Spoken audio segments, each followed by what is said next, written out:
Oi, gente, bom dia, todo mundo com a Bíblia aí?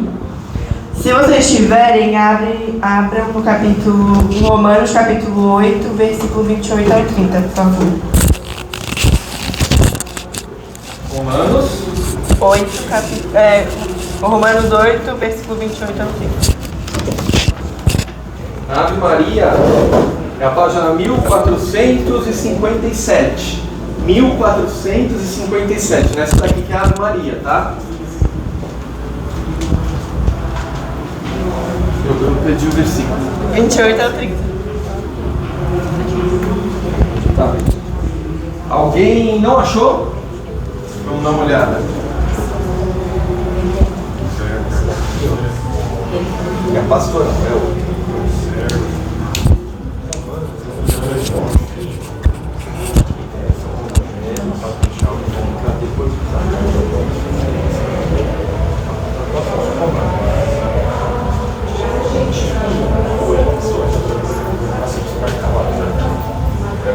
Alguém não achou? Na pastoral, deixa eu pegar aqui. Essa daqui, ó, Bíblia Pastoral. É a página 1377. Alguém não encontrou? Todo mundo?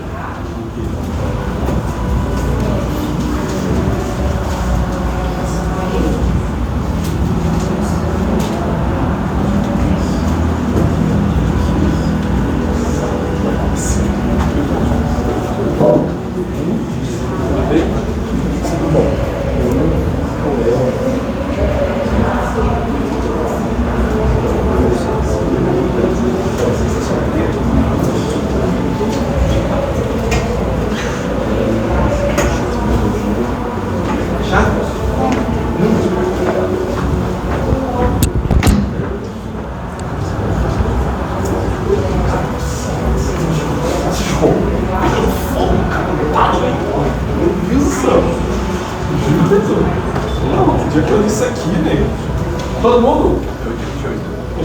28. Bom, gente, bom dia. Já vai todo mundo ficando de pé, junto com a Bíblia, por favor.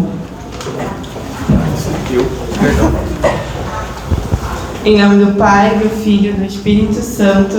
Amém. Bom, gente, bom dia. Eu sou a Luísa, mas todo mundo me chama de Carioca. E hoje eu vou estar fazendo a oração inicial com vocês. Bom, vou começar aqui lendo o versículo do que vocês abrirem.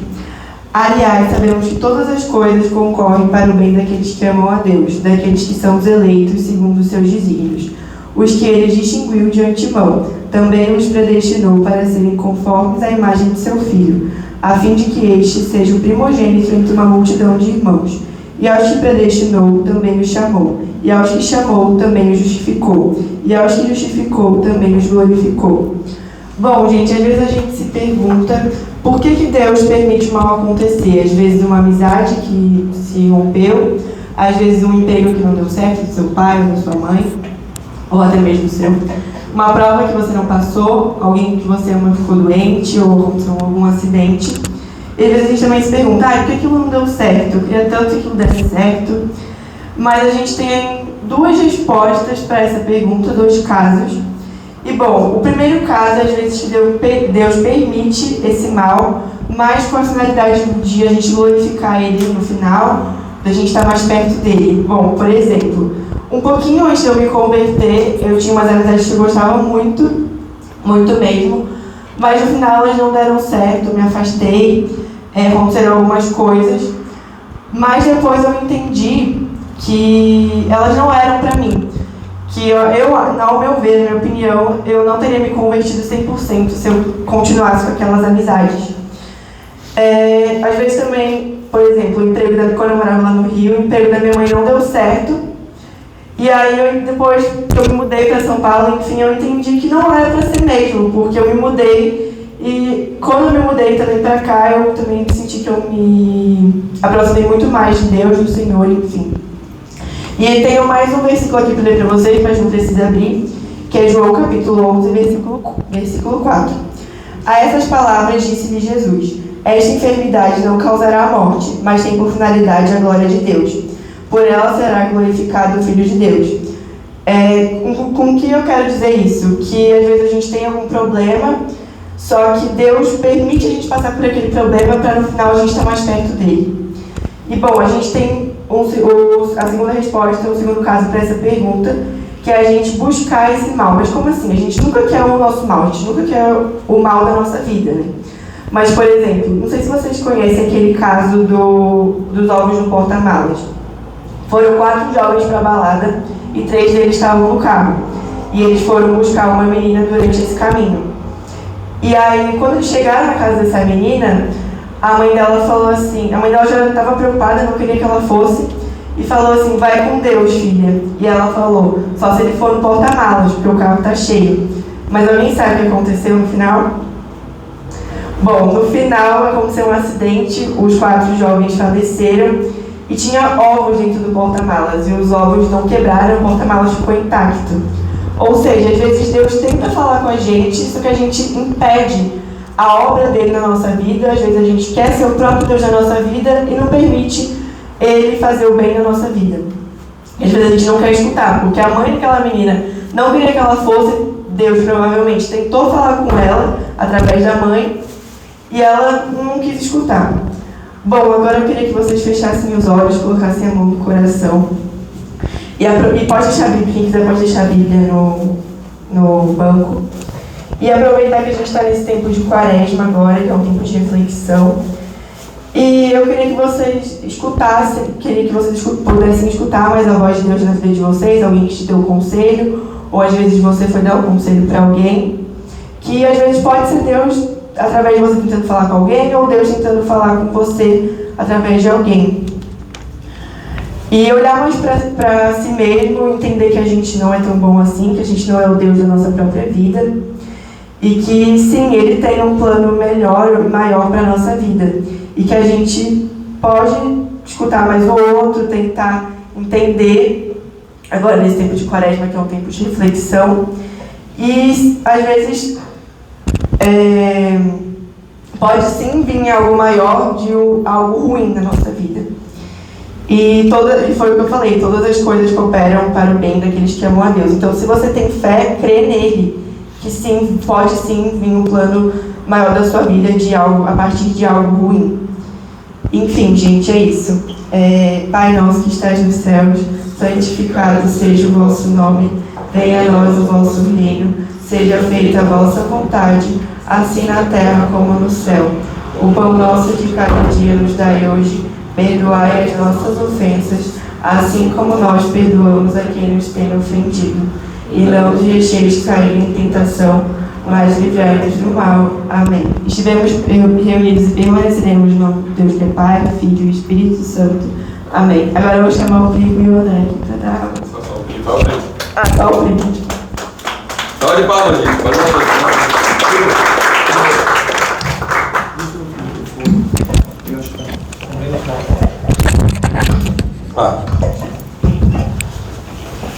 Bom dia a todos.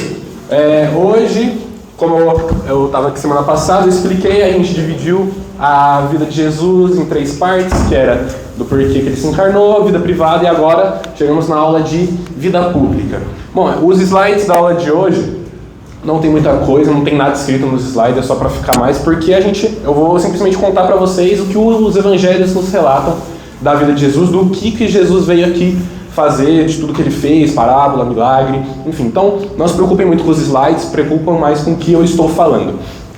Antes de começar, não precisam abrir, eu estou com muitos versículos separados aqui, então não precisam abrir toda vez, mas eu vou começar lendo o que João fala na primeira carta dele, que ele começa assim: o que era desde o princípio, o que temos ouvido, o que temos visto com os nossos olhos e o que temos contemplado e as nossas mãos têm apalpado no tocante ao verbo da vida. Porque a vida se manifestou e nós a temos visto. Então aqui ele está falando que o verbo veio até nós e veio de encontro. E o verbo é quem? É Jesus. Então Jesus veio ao nosso encontro e ele está falando, a gente esteve em contato com o verbo da vida. Então, o que a gente viu, o que a gente tem visto, o que a gente tem tocado. E ele está fazendo um relato da sua fé para quem ele está enviando a carta. E hoje eu vou mostrar para vocês um pouco do que eles viram, o que os apóstolos viram, o que eles tocaram, o que eles vivenciaram. Né? Então, continuando, temos a vida pública de Jesus, e como a gente contou, foi, digamos, a menor parte dessa separação. Foram só 3 anos da vida pública e 30 anos de vida privada. Mas, por que ele esperou até esses 30 anos para começar a fazer? Eu vou separar aqui em 2 pontos principais. O primeiro, que era para se preparar exclusivamente. Como a gente já mostrou, Jesus ele se prepara para suas coisas e ele é um exemplo para nós. Então, ele mostra que para as coisas da vida precisa de uma preparação. Então, ele esperou, viveu ali a sua vida simples. Pode entrar. Pode entrar. Viveu lá na sua vida com seus pais e não fazendo obras, mas nesse período ele foi se preparando, foi amadurecendo, foi crescendo. E também, por um outro ponto, vou ser 3 pontos no caso, outro ponto muito importante, que ele começou o ministério com 30 anos e morreu aos 33. Se ele começasse com 15, com 18, ele praticamente já estava crucificado. Então, também essa demora para ele se preparar, amadurecer mais e estar mais apto para fazer o que ele veio fazer. E o último ponto é porque no Antigo Testamento, na fé judaica, 30 anos era uma marca que você tinha que ter para assumir, digamos que um cargo de liderança, um cargo alto, assim, para você pregar, ser profeta, ser mestre da lei. Então, aqui mostrando mais uma vez, como a gente já sempre fala nas outras aulas, que Jesus veio dar cumprimento à perfeição da lei. Bom, mas continuando, o primeiro ponto da vida pública de Jesus é que ele é batizado pelo seu primo João Batista. Como a gente explicou, João Batista veio antes para preparar o caminho e foi batizar Jesus. Alguém sabe do porquê que Jesus precisou ser batizado? Porque ele é o próprio Deus. Eu quero ver se alguém... Para dar um exemplo. Exato, para dar exemplo para nós, porque Jesus é o nosso maior exemplo. Então, ele foi batizado, João Batista já estava batizando algumas pessoas, Jesus chega lá para ser batizado também. E no momento que João Batista batiza, desce uma pomba do céu, pousa aos ombros de Jesus e uma voz sai do céu: "Esse é o meu filho muito amado". Então, aqui é uma representação da Trindade no mesmo local. Então, Jesus, aqui a voz do céu sendo Deus Pai e a pomba representando o Espírito Santo. Então, é esse um versículo que mostra a Trindade no mesmo local. Após o batismo, Jesus vai para o deserto, como a gente explicou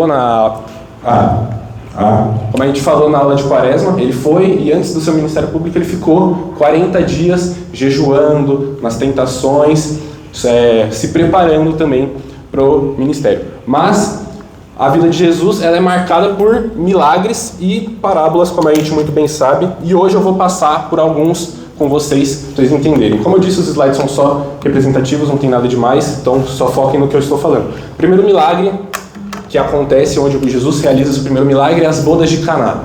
Alguém conhece? Levanta o braço quem já ouviu falar. Vou contar para vocês então. As bodas de Caná, que era um casamento, que estava lá Jesus e sua mãe, Maria. Eles estavam lá e acontecendo as coisas normais do casamento. Eu vou ficar desse lado para não puxar muito o fio.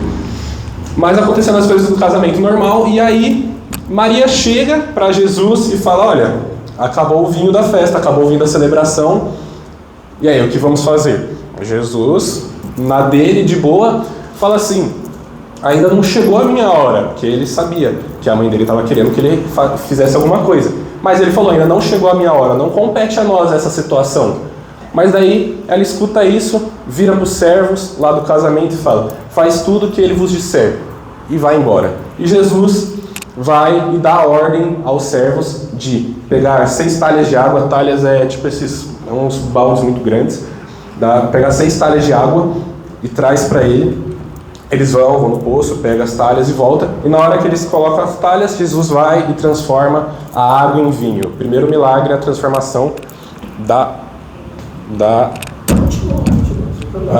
água no vinho.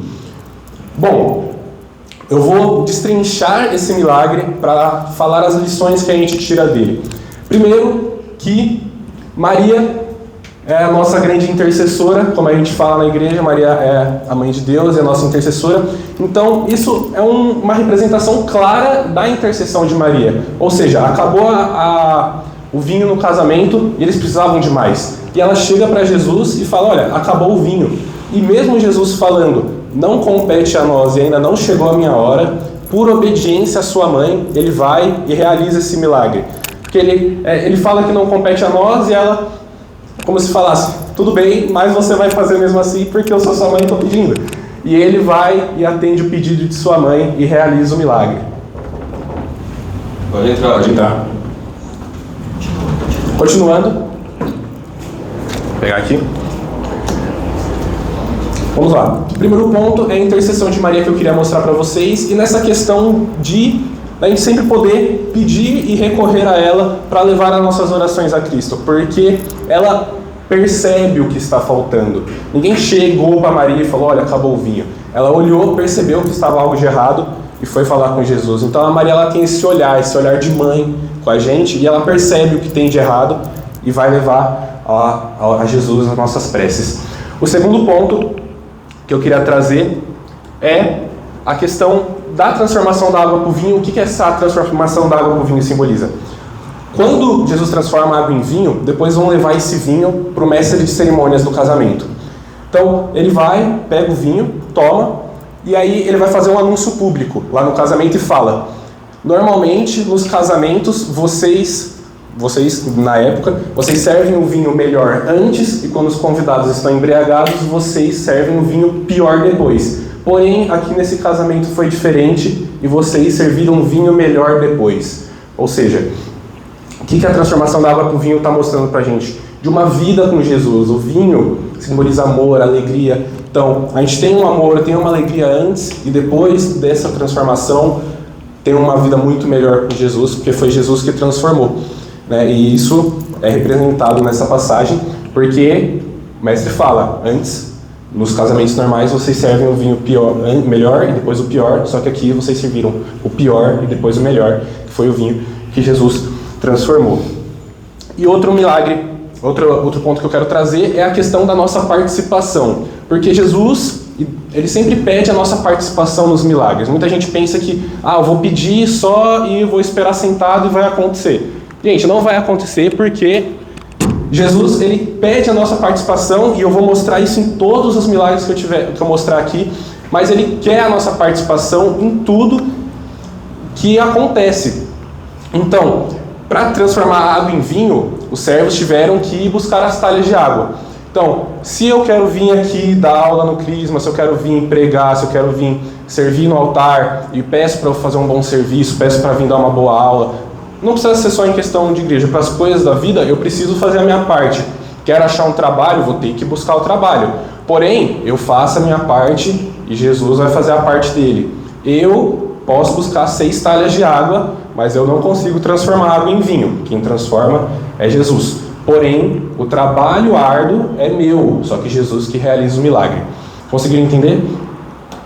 Continuando, próximo milagre que eu vou falar aqui, eu vou deixar nessa tela porque, enfim, o outro é só para passar. Esse aqui eu queria só especificar das bolas de Caná aqui, para representar milagres em geral, essa foto. O próximo que eu vou falar é da cura do paralítico. A cura do paralítico é um milagre que eu gosto bastante, porque fala muito da questão de amizade. A Carioca falou de amizade agora na oração inicial, e eu vou falar um pouco dela.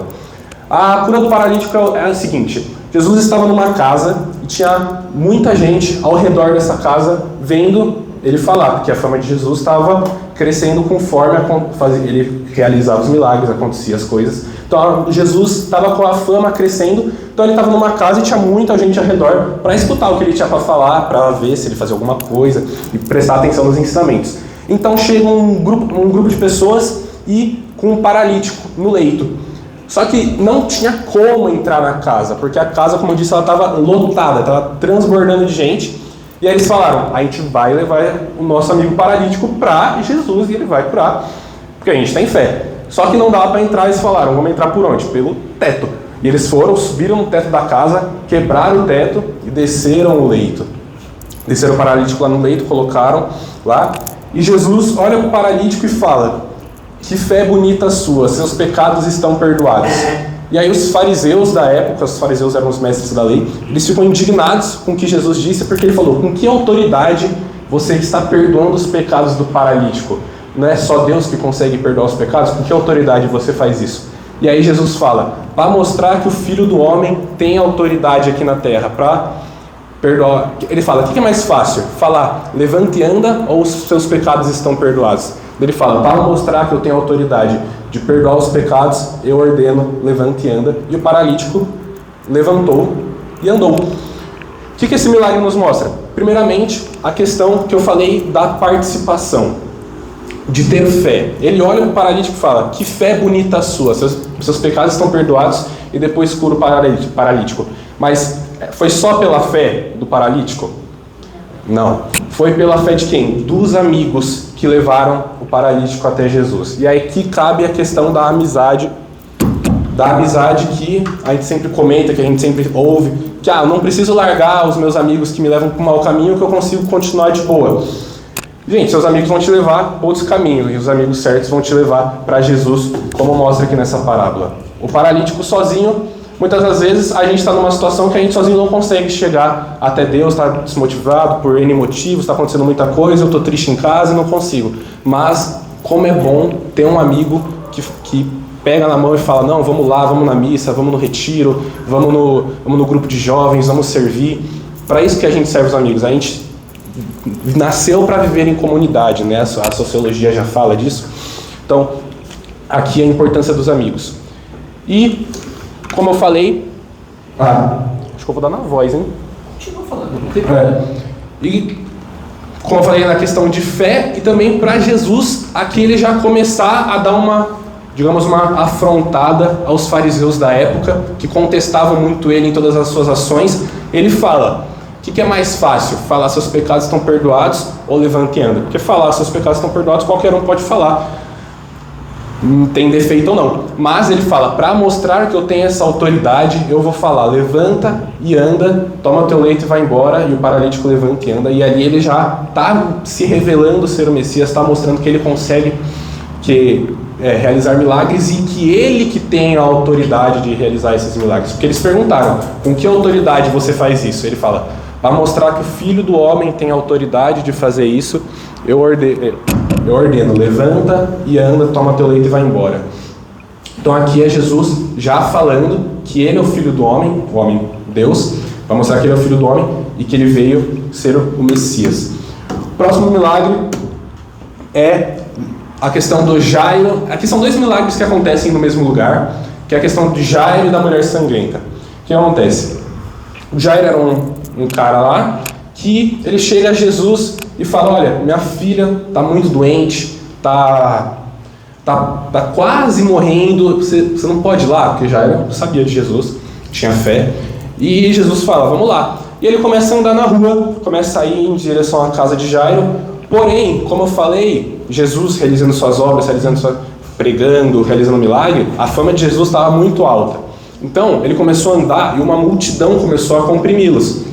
E aí eles tentando andar, não conseguia, é como se a gente pegasse o André, tacasse aí no meio de vocês tentassem impedir ele de chegar na porta, basicamente isso. Então, ele tentando andar, não conseguia, os discípulos fazendo um círculo em volta para tentar atravessar, e tentando, e não conseguia, não andava, tinha muita gente tentando impedir, porque todo mundo queria ver o mestre, né? E aí chega uma mulher que tinha um fluxo de sangue muito intenso há anos, e pessoas que tinham doenças assim, como lepra, fluxo de sangue, eram consideradas impuras, e eles eram isolados da sociedade porque eles eram considerados impuros. Então, uma mulher que tinha esse problema há muitos anos, já tinha ido em muitos médicos, não tinha resolvido, ela vai e ela tem a fé e fala, se eu conseguir pelo menos tocar na ponta de suas vestes, eu vou ser curada. E aí, ela, num ato de fé, num ato de coragem, vai varrendo a multidão e toca na pontinha das vestes de Jesus, e ali ela cai e fica no chão. Só que nesse momento Jesus para no meio da multidão e fala, quem tocou em mim? Aí os discípulos, indignados, falam, olha a multidão que está ao seu redor, e você vai perguntar, quem tocou em você? Todo mundo tocou em você, está todo mundo aqui. E aí Jesus fala, alguém tocou em mim e de mim saiu o poder. Quem tocou em mim? E aí a mulher, ela vai e se lança aos pés de Jesus e fala, fui eu sei que eu sou considerada impura, me perdoe, mas eu tinha fé que eu ia ser curada. E Jesus, olhando para a mulher, fala, pela sua fé você foi curada, vai embora. E aí, a mulher do fluxo de sangue foi curada, mais uma vez falando de ter fé. Eu falei da questão de participação, e essa é a maior participação que a gente pode ter quando a gente pede algo a Deus, quando a gente precisa de algo. A questão de ter fé. Porque ter fé é uma participação nossa também, de acreditar que vai acontecer. Porque não adianta eu pedir alguma coisa e eu acreditar que não vai acontecer comigo. Com o outro pode acontecer, mas comigo não acontece. A gente precisa da nossa fé, porque Deus quer a nossa participação nos milagres que Ele quer realizar. Continuando o trajeto, vão até a casa de Jairo, onde a filha de Jairo estava muito doente. E chegando lá, já estavam tocando a trombeta lá, porque a filha de Jairo havia falecido. Por causa da demora, da multidão, da mulher, demoraram e a filha de Jairo acabou falecendo. E aí ele fala, Pedro, Tiago e João, vem comigo aqui para casa, e Jairo também, né? E aí eles entram, e aí Jesus pergunta, onde é que está a menina? Aí o povo que estava lá na casa começa a meio que falar, o que vocês querem ver a menina? Tipo, a menina já está morta. E aí Jesus fala, me leve onde está a menina, porque ela está apenas adormecida. E aí vão até o quarto da menina, a menina já falecida. Jesus toca na menina e eu não lembro a palavra que ele fala, mas ele... Talita cum.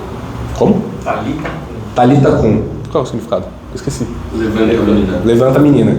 Ele fala essas palavras, que é levanta a menina, e aí a menina volta à vida e Jesus fala, dê de comer para ela, dê de beber. E aí ele ordena aos seus discípulos, e a Jairo, né, a mulher que estava lá e a filha, não diga nada a ninguém do que vocês estão vendo aqui. Muitos dos milagres que Jesus realiza, ele fala para não comentar, por exemplo, quando ele cura um paralítico no meio da estrada, ou quando ele vai e realiza uma cura que alguém pede, ele fala, não comente nada. Justamente para deixar esse segredo, para deixar no sigilo, porque, como a gente falou, em 3 anos ele morreu, foi crucificado porque a fama dele cresceu muito. Então, imagina se ele pedisse para todo mundo sair contando, vamos falando, apesar do que o povo saía contando, mas justamente para prolongar um pouquinho mais. E aqui, no milagre da filha de Jairo, é uma representação clara de que Deus pode fazer tudo, até ressuscitar alguém dos mortos, como a gente vai ver em um outro milagre mais para frente, que Jesus ressuscita Lázaro. Mas, dando sequência, os milagres não estão em ordem de acontecimentos, mas seguimos. Próximo é a cura do servo de centurião, que eu quero falar para vocês. Que centurião era como se fosse uma patente alta do exército, ele tinha lá os seus guardas, ele meio que dava ordem para uma rapaziada aí do exército. E aí, Jesus estava lá tranquilo e chega o centurião e fala, mestre, eu tenho um servo, está muito doente, eu sei que o senhor pode curar. E aí Jesus falando, não, tudo bem, vamos lá, vamos curar. Só que o centurião era romano, e como a gente já explicou muitas vezes aqui, Roma e os judeus tinham uma rixa, e eles não se batiam, porque Roma meio que comandava na época, e os judeus eram, digamos que, oprimidos nessa questão, e aí não tinha como sonhar que Jesus ia pisar lá no território romano e ia para a casa do centurião. E aí o centurião fala, Senhor, eu não sou digno de que entreis em minha morada, mas dizei uma palavra e ela será salva. E onde que a gente vê isso? Na missa, antes da comunhão, a gente repete essas mesmas palavras, porque não somos dignos de que Jesus entre em comunhão conosco através da Eucaristia, porém, ele entra em comunhão. Então, o centurião fala isso e Jesus fala, em Israel inteira eu não vi alguém com a fé igual a deste homem. Vai para casa que o teu servo está curado. Mais uma vez mostrando aqui a importância da fé que tem quando a gente pede algo. Se a gente não acredita fielmente que vai realizar, que a gente pede, mas já pede de mau jeito, se a gente fala, me ajuda aí e não faz nada para acontecer, igual eu falei na questão das bodas de Caná, que a gente precisa ter a nossa ação, se a gente não tem fé, não vai se concretizar. E aqui é uma mostra de que Jesus não precisava estar nos lugares. A gente falou da questão de Jesus ele sempre ser onipotente, ser onipresente, onisciente, mesmo quando humano, e isso é uma mostra de que Jesus não precisava estar nos lugares para realizar os milagres dele. Dá um gole d'água aqui.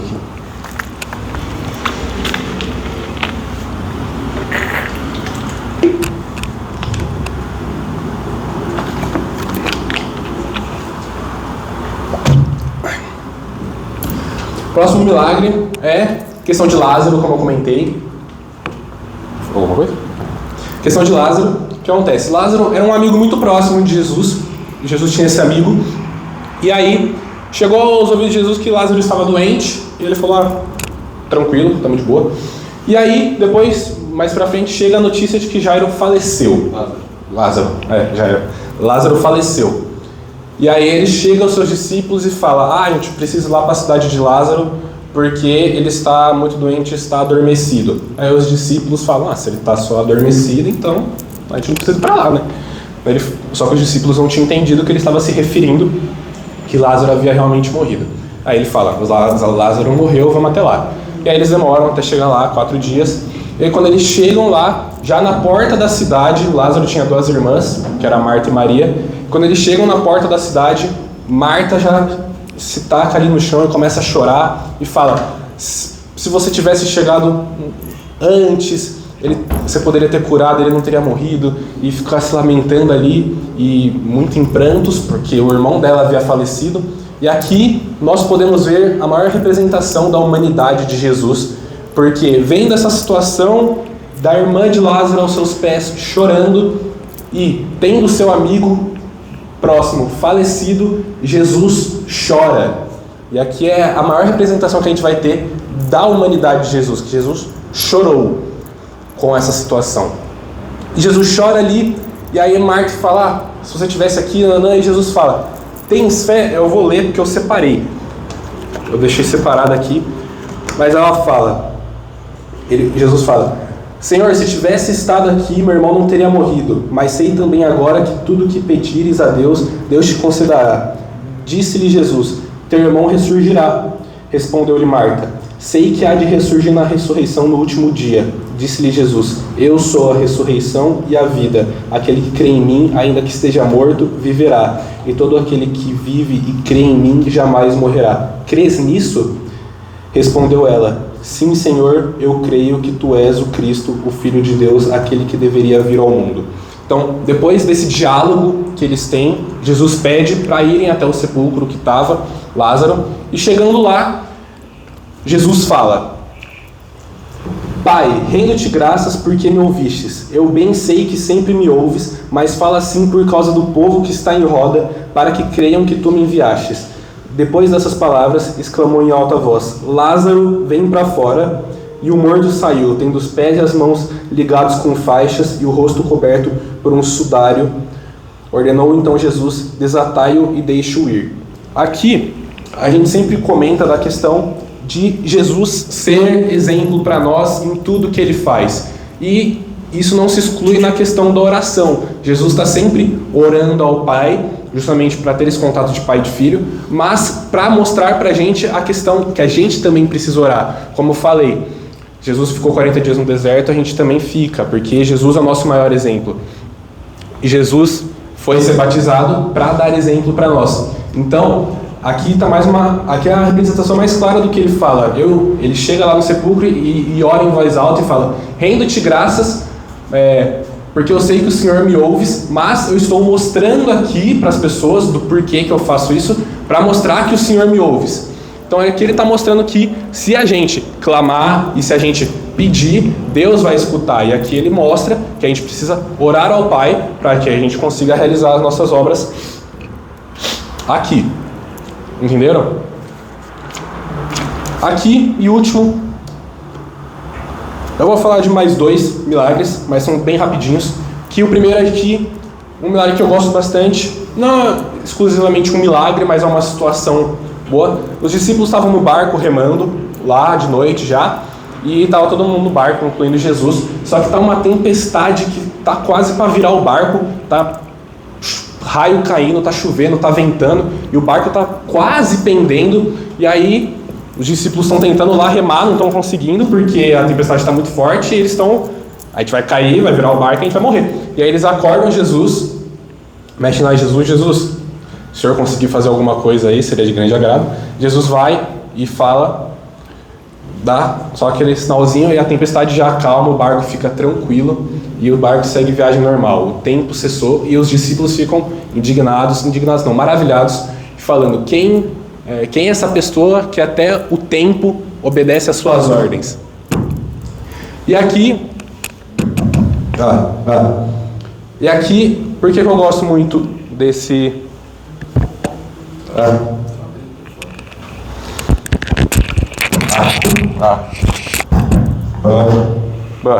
Segura a boca.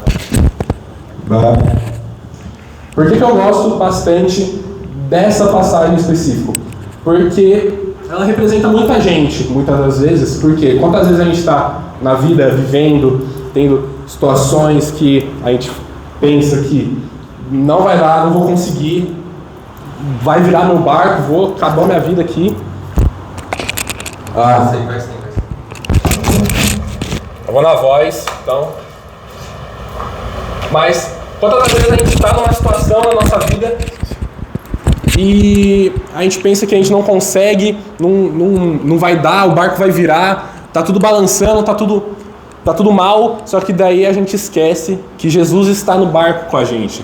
Então, mesmo nas nossas maiores dificuldades, mesmo nos nossos problemas, a gente pode não estar vendo Jesus ali, mas Ele está no barco com a gente e no momento certo, Jesus vai acalmar a tempestade para a gente seguir viagem.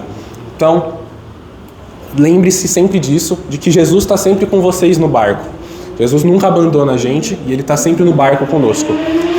E a questão que eu falei muito de ter fé e da nossa participação mostra muito numa passagem onde Jesus convida Pedro a andar sobre as águas com ele. Eles estão lá no barco, Jesus vai de encontro a eles andando sobre as águas, e aí Jesus convida Pedro a andar sobre as águas junto com ele. Então Pedro vai lá, na sua desconfiança, dá 1 ou 2 passos e cai. E Jesus vai e resgata ele. Mas por que Pedro caiu? Justamente por causa da dúvida. Porque ele estava lá e não sabia se ia conseguir ou não tinha talvez fé o suficiente a conseguir andar sobre as águas e caiu. Jesus estava dando a oportunidade para ele de andar sobre as águas e de conseguir andar sobre as águas. Porém, por sua dúvida, por sua incerteza, insegurança, ele cai sobre as águas. Não foi por falta de Jesus, foi por falta de Pedro, de não ter confiado o suficiente. Continuando aqui, eu vou falar das parábolas. Como eu falei, a vida de Jesus é marcada por milagres e parábolas e por ensinamentos. Então aqui vamos seguir com as parábolas. Eu vou falar aqui a primeira, que é a do grão de mostarda. As parábolas elas são bem rapidinhas, elas não são muito difíceis de se entender, mas como é que é a parábola do grão de mostarda? Jesus diz que o reino de Deus é como um grão de mostarda, que no início ele é o menor de todos, a menor semente, e depois vira a maior das árvores. Para quem não sabe, mostarda é uma árvore que a semente dela é bem milimétrica, porém quando cresce vira uma árvore gigantesca. E o que Jesus está falando aqui para a gente? Que a gente não precisa chegar já realizando maravilhas, não precisa chegar na igreja já voando, não precisa, por causa da nossa fé, eu vou chegar e vou voar na igreja, não preciso chegar curando paralítico, não precisa chegar nada. Às vezes a gente chega com a nossa fé pequenininha, como um grão de mostarda, e se regar do jeito certo, se cultivar do jeito certo, ela vai se transformar a maior das árvores. Isso indica a nossa fé. A outra é a questão do banquete. Outra parábola muito bonita é a parábola do banquete, que é o seguinte. Tinha um rei que ele queria dar uma festa, e aí ele fala, vai e chama aí as pessoas na rua a quem ele queria chamar. E aí ele manda seu servo. E o servo vai, chama o cara lá, e o cara já dá uma desculpa esfarrapada. Casei ontem, não consigo ir. E aí ele vai, chega pro outro e fala, comprei um terreno, preciso lá ver, não vai dar pra eu ir pra festa. E aí ele chega pra outra pessoa e fala, putz, levar minha avó no jiu-jitsu não vai dar pra eu ir. Então aí fica difícil. Aí ele volta lá pro rei e fala, olha, chamei todo mundo, falei que a festa estava pronta, era só vir e tudo mais, mas ninguém quis vir. Ele falou, seguinte, então vai pra rua e chama quem você achar, seja judeu, fariseu, romano, mendigo, republicano, aleijado. Ele fala, vai e chama qualquer pessoa, fala que tá pronta a festa, é só vir. E aí ele vem e chama, vai convidando as pessoas, e então vai e se enche a casa do rei da festa. O que significa essa parábola? De que a nossa festa, o nosso banquete lá no céu, ele já está preparado. Ele já está pronto. Jesus já nos espera lá na hora da nossa morte. Porém, ele nos convida aqui na terra a ir de encontro a esse banquete. E essa parábola relata também momentos que pessoas chegaram na festa, porém muito mal vestidas, e o rei manda embora. Só que o que significa mal vestida? De o cara querer entrar na festa, mas querer entrar no banquete, querer entrar no céu, só que aqui na terra ele não viveu uma vida de acordo com o que Jesus pediu pra gente, do que os mandamentos pedem. Então, Jesus nos convida para o banquete e espera a gente para essa grande festa. Porém, a gente tem que vir com as nossas vestes renovadas, a gente tem que vir como uma nova pessoa, como uma nova forma. E a gente precisa seguir os passos de Jesus para a gente chegar a esse grande banquete que nos aguarda. A próxima parábola são duas, que eu vou ligá-las, elas falam quase a mesma coisa. Que a primeira é da ovelha perdida, que eu acredito que a maioria de vocês conhece, que é: se um pastor de ovelhas, ele tem, digamos que 100 ovelhas, e aí uma dessas ovelhas foge e vai embora. Sai de sentido, sai do rumo do rebanho, só que essas 99 continuam andando, continuam seguindo viagem, e o pastor está lá e ele percebe que essa ovelha fugiu. O pastor, ele vai atrás da ovelha perdida, para recuperar a ovelha que perdeu, para depois encontrar com as das 99 que não se perderam. E quando ele encontra essa ovelha perdida, se faz uma grande festa, porque encontrei a minha ovelha perdida. E a outra passagem que eu vou falar, e eu vou explicar as duas de uma vez, é a questão do filho pródigo, que é: um pai tinha 2 filhos, e o filho mais velho chega para o pai e fala: olha, pai, valeu aí o tempo que eu vivi com você, tamo junto, mas eu quero a minha parte da herança, dá minha parte aí que eu vou ralar, vou meter marcha. E aí o pai fala: se é assim que você quer, tudo bem. Então ele vai dar a parte da herança pro filho mais velho, o filho mais velho vai embora. Ou seja, o que o filho acabou de fazer? Ele meio que declarou que o pai estava morto para ele. Falou: olha, pai, você já morreu para mim, dá a tua herança que eu vou embora. E aí o filho vai, gasta com qualquer coisa, gasta com bebedeira, com coisa errada, e aí fica sem nada. Gastou toda a parte da herança que tinha, ficou sem nada, foi trabalhar num lugar que ele tinha que dormir junto com os porcos, lá na lama, lá na sujeira, e aí ele pensa: putz, os servos que trabalham com meu pai recebem um melhor tratamento que eu estou recebendo aqui. Vou chegar para o meu pai, vou pedir perdão e falar: pequei contra o céu e contra ti, não mereço ser chamado de teu filho, mas me aceite como um de seus servos.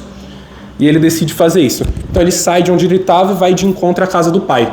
Chegando próximo à casa do pai, o pai já sai na rua, dá um abraço, dá um beijo no filho, fala: que saudade que eu tava de você. Então ele fala: pai, pequei contra o céu e contra ti, não mereço ser chamado de teu filho, me trate como um de seus servos.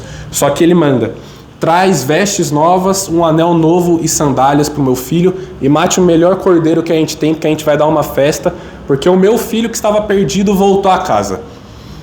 O que essas duas parábolas estão representando? A questão da nossa conversão e da nossa volta à fé.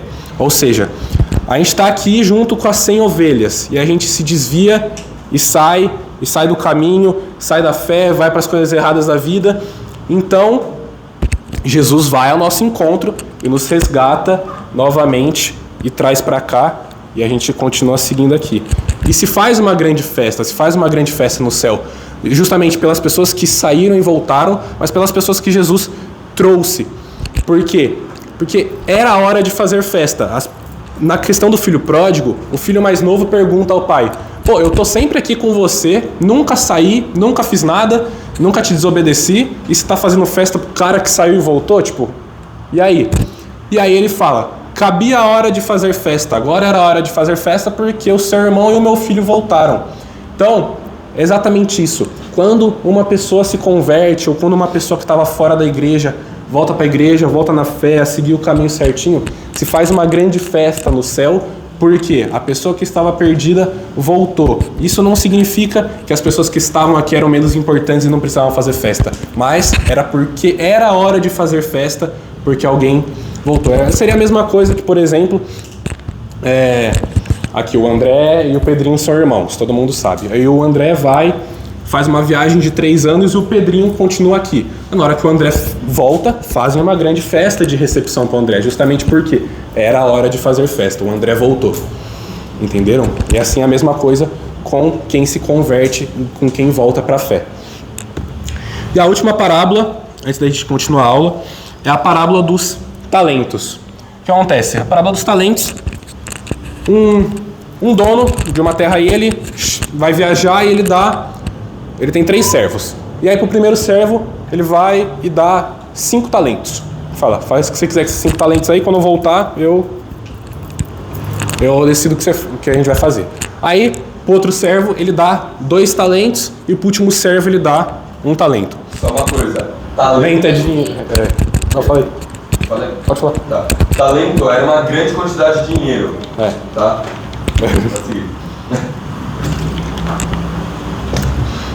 Talento era dinheiro. E aí, o chefe vai fazer a viagem que ele tinha que fazer. Então, o que tinha 5 talentos, trabalhou duro, multiplicou e voltou com 10 talentos. Perfeito.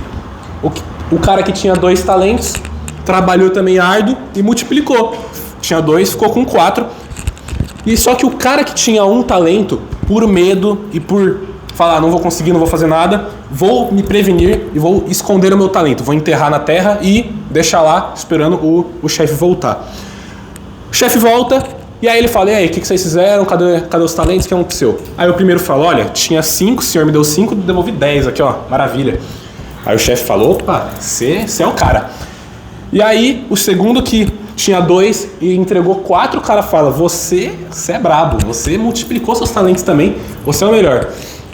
E aí o último chega lá com seu 1 talento e fala, ó, fiquei com medo, não queria gastar, não queria perder, não achei que não ia conseguir multiplicar, enterrei, tá aqui o seu 1 talento de volta. Ele fala, sai daqui que você não vingou o talento que eu te dei.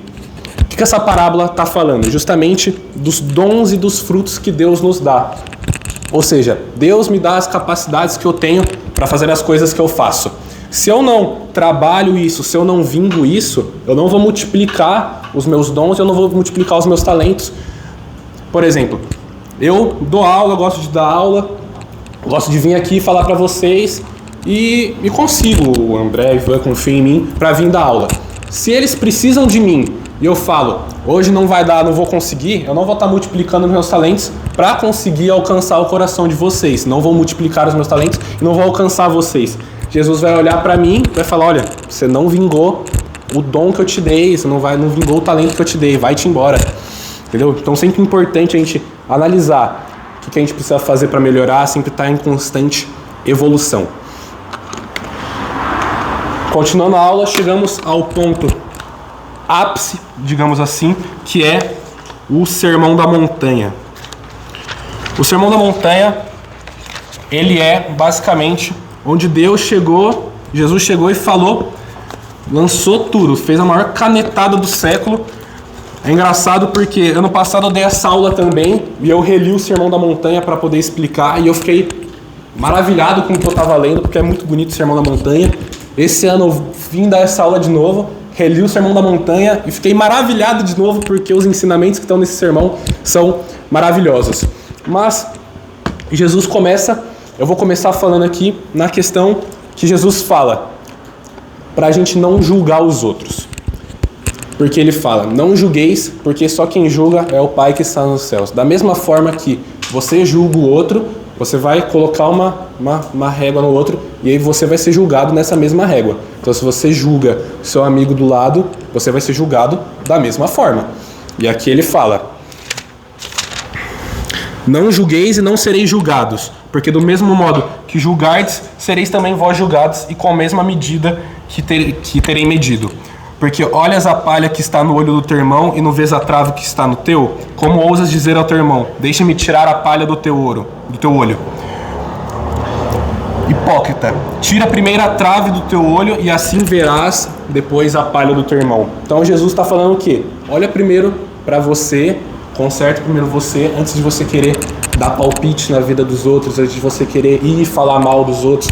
Ah, fui na missa, vi aquele o servidor lá do altar fez tudo errado, deixou cair as coisas, não sabe servir, nananã, já aponta o dedo. Ou então, na escola, não conseguiu passar de matéria, burro. Esses julgamentos que acontecem, que muitas das vezes chegam ao ouvido da pessoa e causam diversas coisas. Então Jesus nos convida ao quê?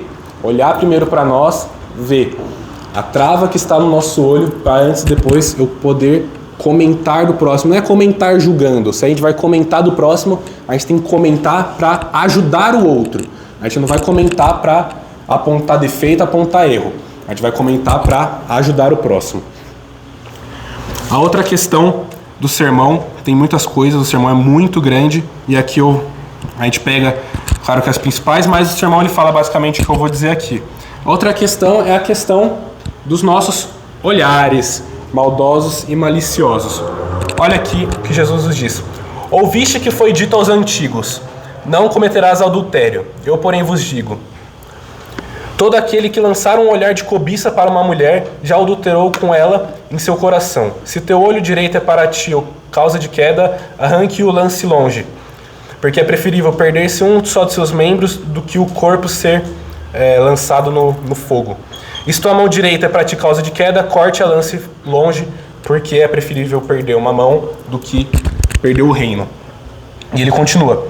Foi também dito, todo aquele que rejeitar sua mulher, dá-lhe carta de divórcio. Eu, porém, vos digo, todo aquele que rejeita sua mulher e faz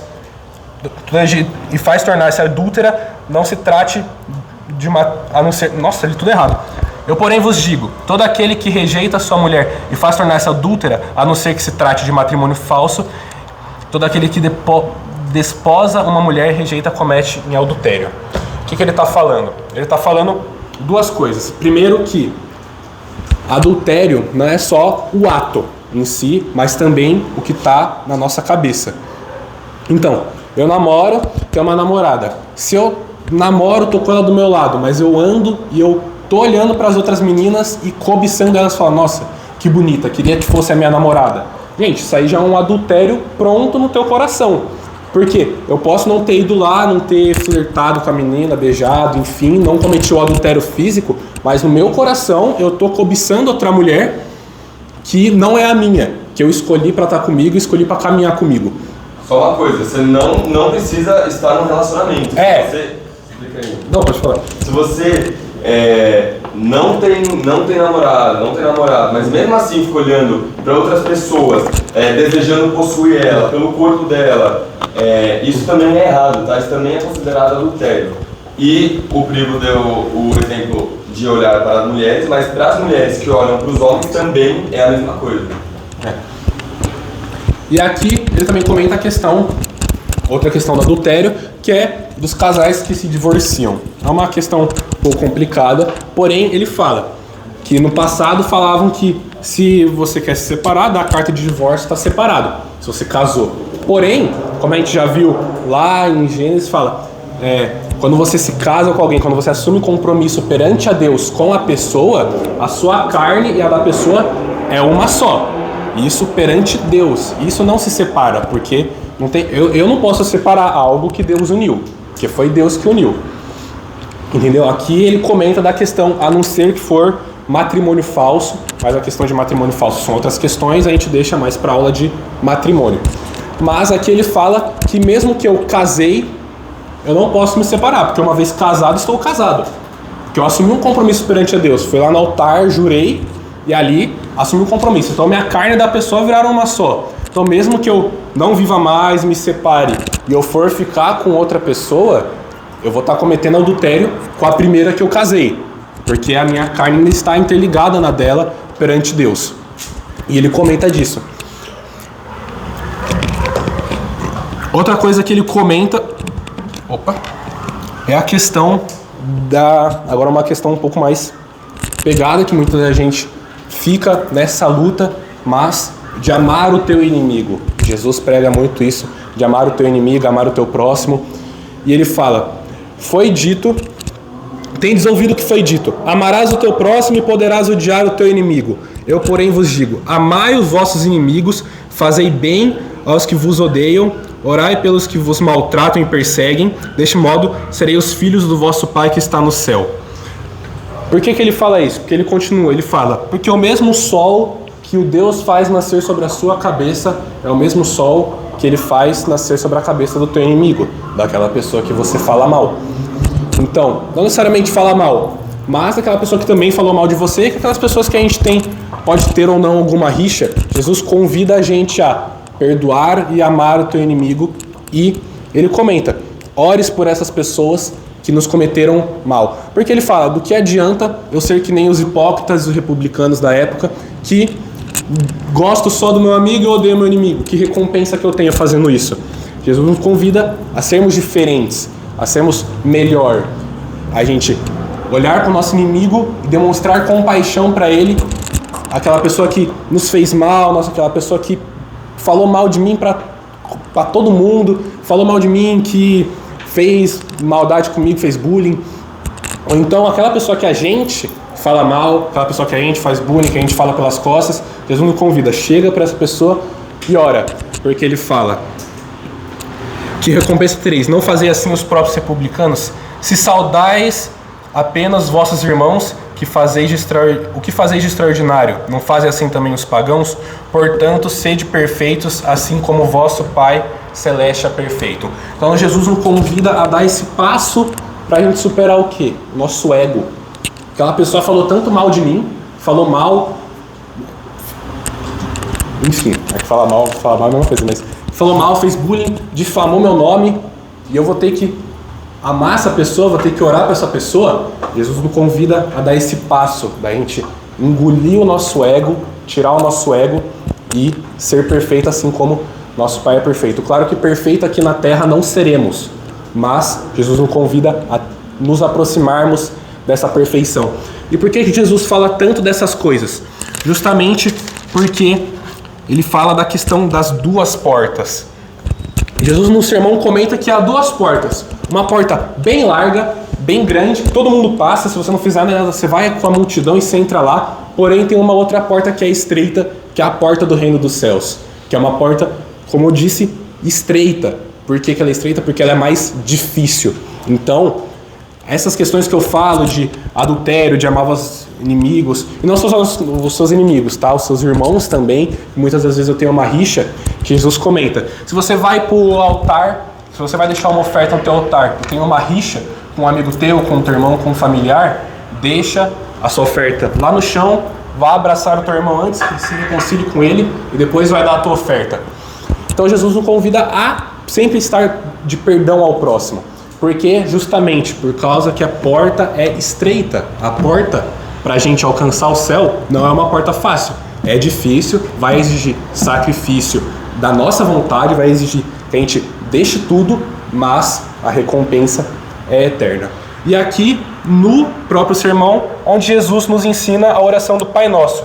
Ele fala, quando orardes, não usai muitas palavras para serem que nem os hipócritas que acham que vão alcançar a graça falando muito, falando bonito. Quando orardes, fala a oração do Pai Nosso, que é a oração que a gente rezou aqui no começo, que ele destrincha o Pai Nosso.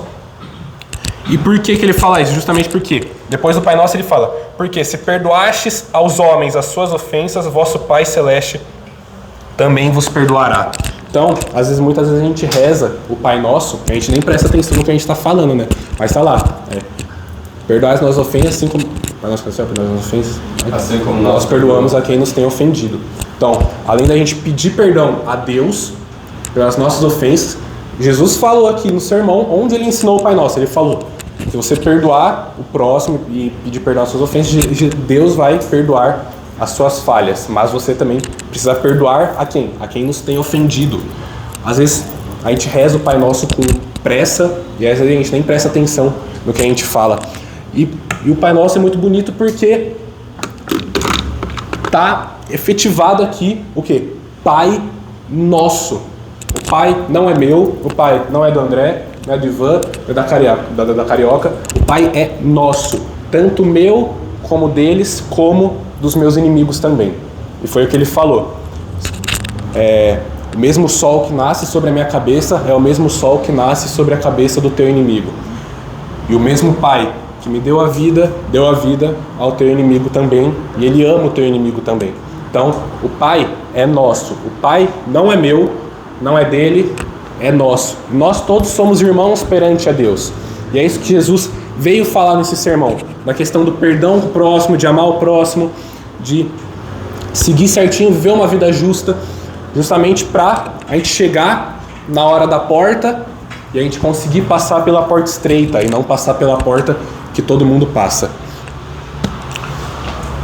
E, finalizando o sermão que eu vou trazer aqui, Jesus pede: vós sois sal da terra e luz do mundo. Ele pede justamente para a gente ser sal da terra e luz do mundo. O que ele quer dizer com isso? Sal, ele é um tempero, todo mundo sabe, mas o sal, ele apenas reforça o sabor da comida. A comida, ela tem um sabor, você joga sal, e o sal, ele reforça esse sabor. Então, Jesus nos pede para a gente ser luz do mundo para aquelas pessoas que estão na escuridão, estão nas trevas, que não conhecem. Então, vocês todos vieram aqui fazer crisma porque queriam conhecer mais, e a gente, com o passar das aulas, a gente vai explicando para vocês. De certa forma, a gente consegue ser um pouco dessa luz para vocês. Quando vocês têm dúvida, a gente vem, pode tirar com vocês, não tem nenhum problema. Mas Deus nos pede para a gente ser sal da terra e luz do mundo, justamente para eu chegar para aquela pessoa que nunca ouviu falar de Deus, não conhece, e eu mostrar o que o João falou naquela primeira carta que eu li no começo. O que eu vi, o que eu senti, o que eu toquei com as minhas próprias mãos, o verbo da vida. Eu conheci o verbo da vida, e aí Jesus nos pede a levar essa palavra para os outros, para que os outros também conheçam. Eu acho muito interessante, porque tem uma outra passagem, um pouco mais à frente, que Pedro faz a sua profissão de fé a Jesus, que é o momento que Pedro exprime sua fé a Jesus aqui. Onde, antes de ser Pedro, ele era Simão, e ele pede que... E Jesus pergunta: quem dizeis que eu sou? Ele pergunta aos seus discípulos. Eles estão no lugar e ele pergunta: vós, quem dizeis que eu sou? Porque tinha muito burburinho na época de quem Jesus era. Alguns respondem que é Elias, que era um profeta. Outros respondem: falam que você é João Batista. E aí Pedro faz a sua profissão de fé e fala: tu és o Cristo, Filho do Deus vivo. Por que eu passei essa passagem? Justamente nessa questão dessa confusão que tinha. Ou seja, os discípulos falaram: tem pessoas aí dizendo que o Senhor é João Batista. Como eu disse, João Batista veio antes. Ou então que João Batista é o Senhor. Mas por que tinha essa diferença? Justamente essa confusão. Pessoas olhavam para João Batista e podiam falar que ele era Jesus, ou que pessoas olhavam para Jesus e falavam que ele era João Batista. Por que tinha essa confusão? Justamente porque João Batista era o quê? Sal da terra e luz do mundo. Ele seguia tanto os passos de Jesus, era tão parecido com ele, que as pessoas chegavam a se confundir. Chegavam a achar que um era o outro, ou que o outro era ele mesmo. E aí tinha essa confusão, justamente por quê? Porque João Batista imitou perfeitamente a Cristo, e é o que nós temos que fazer. É isso que Jesus nos pede aqui. Ele fala: sede perfeitos, assim como o vosso Pai Celeste é perfeito. E João Batista realizou isso, conseguiu fazer isso, por isso que existia essa confusão na época. Então Jesus nos convida a ser essa imitação perfeita dele mesmo, porque ele é o próprio Deus e ele é perfeito. Então nós temos que imitá-lo, assim como a gente sempre fala, ele é o nosso maior exemplo. Tudo que ele faz, a gente também vai fazer. Para finalizar a aula, eu trago outro versículo aqui, que é a questão da transfiguração de Jesus. Jesus sobe ao monte juntamente com Pedro, Tiago e João, e aí, chegando no alto do monte, Jesus começa a brilhar, as vestes de Jesus começam a brilhar, e aí ele aparece ao lado de Jesus. Tem um slide disso. Esqueci. Aqui. As vestes de Jesus começam a brilhar, começa a ficar essa coisa magnífica. Aí do lado dele aparece Elias e Moisés. E aí, Jesus começa a conversar com eles. E aí os discípulos, maravilhados com o que estão vendo, falam: a gente vai fazer uma tenda aqui para os três, o que a gente vai fazer? E no momento que eles estão decidindo o que vai fazer, uma nuvem envolve os discípulos e fala: este é o meu filho muito amado, fazem tudo o que ele fizer. E aí, quando a nuvem some, Jesus já está com eles novamente, não tem mais Moisés, não tem Elias. E aí, o que essa passagem mostra? Novamente, a questão do quê? Da Trindade. Porque aqui está Jesus, E aqui está a nuvem. A nuvem simboliza o Espírito Santo e a voz, Deus. Então, um outro versículo aqui que nos mostra a Trindade, assim como no batismo. E o que a transfiguração de Jesus nos mostra? A questão é uma prefiguração da sua volta quando ele for crucificado e quando ele ressurgir. Porque Jesus vai ser crucificado, passa 3 dias, ressurge, só como ele ressurge? Ele não ressurge normal. Ele ressurge num corpo glorioso, num corpo perfeito. Carne e sangue também, mas um corpo perfeito, um corpo glorioso. E aqui é uma prefiguração disso, onde as vestes dele começam a brilhar e ele fica iluminado. E assim vai acontecer quando ele for ressuscitado, ele vai estar nesse corpo glorioso. E o que os dois simbolizam? Justamente a questão que a gente falou na última aula de Jesus ser sacerdote, profeta e rei. Porque Jesus, ele veio para ser o Messias. Então, ele é o perfeito cumprimento da lei, que aqui estava Moisés com as tábuas, né? Então, Moisés que trouxe os 10 mandamentos, depois que ele desce do monte. Então, Jesus é o perfeito cumprimento da lei e também Jesus é o perfeito profeta. Jesus era quem os profetas falavam e aqui ele está simbolizando tanto a lei como os profetas, por isso que são esses 2 em específico. E aqui eu finalizo, terminamos a questão de paixão de Cristo, morte, ressurreição, será outra aula, uma aula só para isso, mas hoje eu deixo vocês com esses relatos que a gente tem.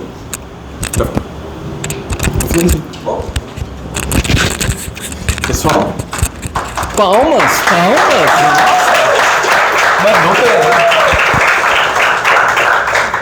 Pessoal, uma coisa importante que eu acho que vale a pena a gente colocar, internalizar as histórias, né? É porque é o seguinte, todas essas histórias que vocês ouviram, será que eu vou fazer bagunça? Todas elas estão aqui, na Bíblia. E são histórias, são relatos, são narrativas, são muito gostosas de ler. E eu convido cada um de vocês para chegar no momento em casa, momento ou de manhã, quando todo mundo estiver dormindo, vocês acordam um pouquinho mais cedo, ou então à noite, quando todo mundo a casa já está mais em silêncio. Pegam e vejam essas histórias. Os capítulos da Bíblia são pequenos. Se você ler um único capítulozinho, e o capítulo aqui é de 1 página. Se vocês pegam um único capítulo da Bíblia e começam a ler, principalmente essas histórias de Jesus, vocês vão começar a olhar com outros olhos. Vocês vão olhar, porque a gente não está falando de uma pessoa qualquer. Quem que gosta? Quem que tem um fã aqui maravilhoso? Um fã que vocês falam, olha, se tiver um show desse cara, eu vou. Dá uma dica aqui. Quem pode me ajudar? Ninguém tem um fã? Uma fã? Não. Pode ser no esporte? Não, quem é fã de alguém? É verdade, um ídolo, perdão, o contrário. Alguém tem algum ídolo aqui que você vira e fala, nossa, se vier um show desse cara, ou se vier um jogo desse cara, quem é? Fala pra mim.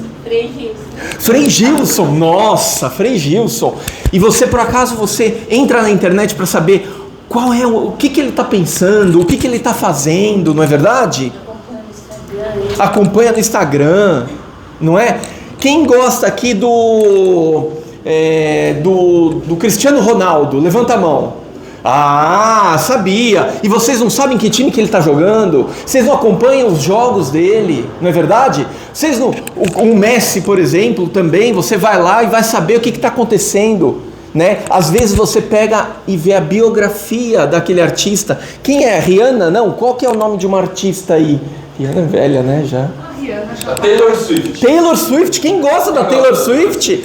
Você não acompanha ela? Vai olhar nos blogs para ver, nossa, ela fazia isso, casou com quem, né? Qual é? Da mesma forma, aliás, com muito mais importância, tem uma pessoa que é Jesus. Jesus, ele é uma pessoa que esteve no meio de nós, que tem histórias maravilhosas e que mudou a história da humanidade. a ponto de a gente chegar e falar que hoje a gente está em que ano? 2026, depois de Cristo. Depois de Cristo. Olha a importância que você tem aí a figura tão importante que é Cristo. Então, mesmo que você não acredite, eu não acredito que ele é Deus nenhum, mas essa é independente de se você acredita se ele é Deus ou não, é a pessoa mais importante que já pisou nesse planeta. Certo?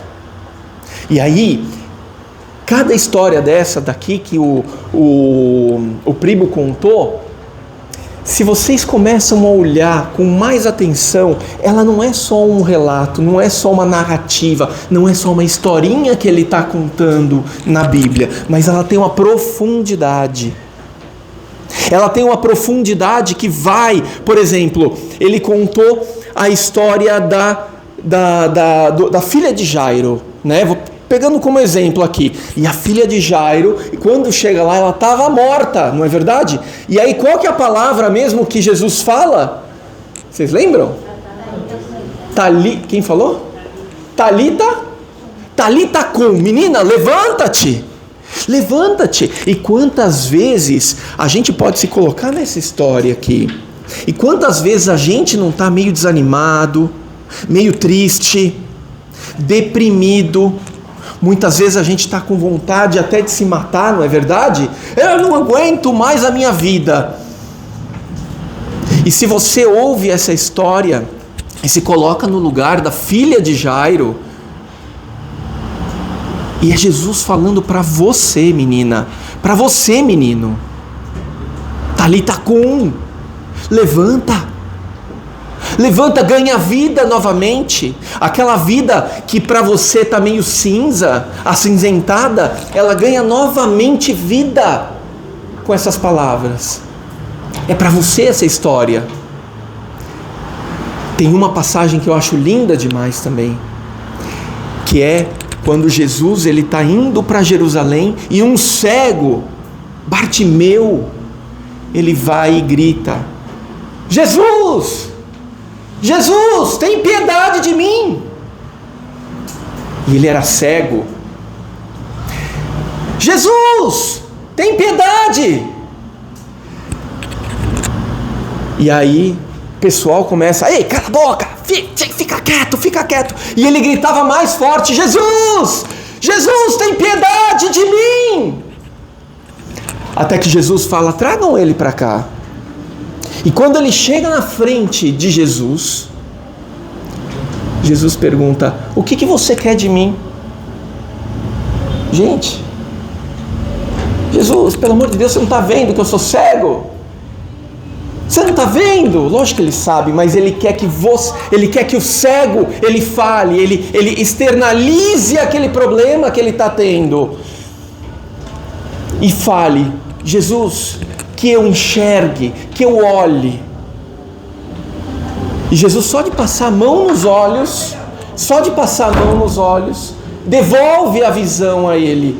E a alegria desse cego é tão grande que ele deixa tudo e segue Jesus. E a simbologia que tem atrás de tudo isso é porque eu e vocês, nós somos esse cego, que a gente não consegue perceber Jesus no meio de nós, e a gente precisa abrir os nossos olhos, mas a gente não consegue.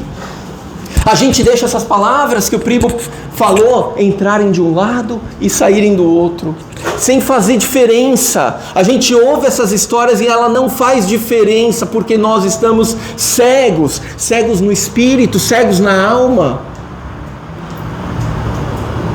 Então que se está acontecendo isso com a gente, se está acontecendo isso comigo, que eu possa falar: Jesus, filho de Davi, tem piedade de mim, porque eu não estou enxergando, a minha alma está seca, eu estou com olhos fechados, eu não estou entendendo nada do que o Pribo está falando. Jesus, eu não estou entendendo nada do que o Ivan está falando.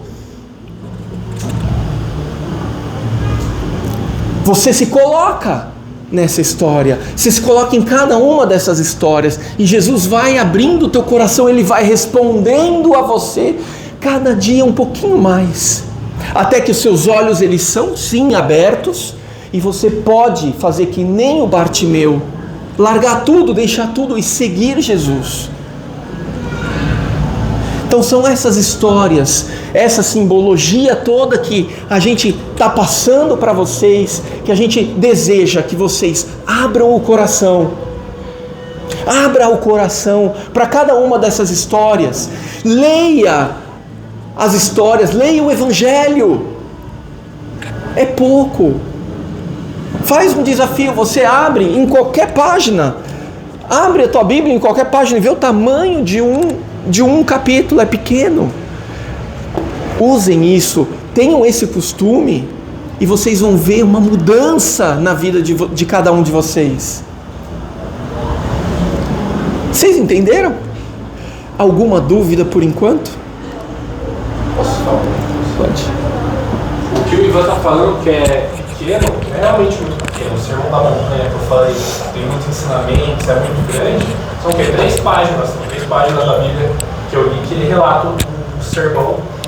E muitas das vezes a gente vai ler a Bíblia e não bota fé no que está ali nos evangelhos, tudo mais, falar, são histórias que alguém contou, beleza. Excluindo, de fato, as parábolas, o que está relatado nos evangelhos, Atos dos Apóstolos, as cartas, são relatos históricos. A gente não pode considerar o que está escrito como qualquer coisa. Os apóstolos viveram, o evangelho de Mateus e João foram apóstolos que caminharam com Jesus, viveram, relataram, são coisas históricas que chegaram até o ponto de eles serem martirizados. Pessoal, e eu quero pedir para vocês nesse momento, deem uma chance para esse Deus. Deem uma chance para que Deus possa falar no coração de cada um. Feche os olhos um pouquinho. Feche os olhos. E vai pedindo com as suas palavras. Fala, Senhor, eu quero tanto que o Senhor possa falar comigo. Eu tenho essa curiosidade. Eu tenho esse desejo. Não sei expressar esse meu desejo. Não sei como fazer. Não tenho palavras para falar. Mas eu tenho esse desejo, Senhor. Como em Bartimeu, como nessa história de Bartimeu, abra os meus olhos. Abra o meu coração, Senhor. Muda a minha vida, muda a minha história. Entra na minha vida.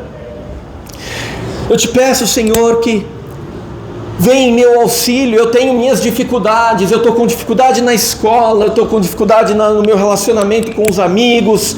Eu tenho dificuldade no meu relacionamento em casa. Eu tenho dificuldade, Senhor, com o meu irmão, a minha irmã. Eu tenho dificuldade com os meus pais, com os meus tios, minha avó. E eu já não quero, já estou cansado disso. Eu quero ter paz na minha vida, eu quero ter tranquilidade. E vá se abrindo, vá colocando essas palavras, vá colocando o seu problema diante de Deus. E pedindo, Senhor, vem, visita a minha casa, visita o meu coração, visita a minha vida, Senhor. Eu preciso de Ti, eu preciso do Teu auxílio. Abra os meus olhos, que eu possa vê-lo, Senhor. Que eu possa tocá-lo como aquela hemorroíça que tocou a franja das suas vestes e foi curada. Senhor, eu preciso de Ti, eu preciso de Ti. E vai verbalizando isso, vai falando, Senhor, eu preciso de Ti. Vem, Senhor Jesus, vem, Senhor.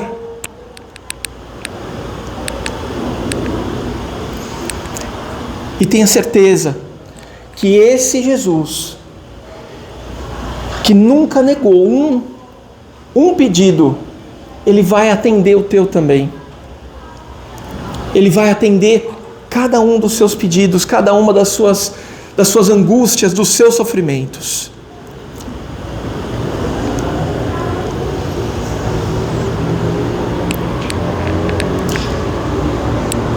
E aí, para a gente finalizar, Vamos ficar de pé todo mundo?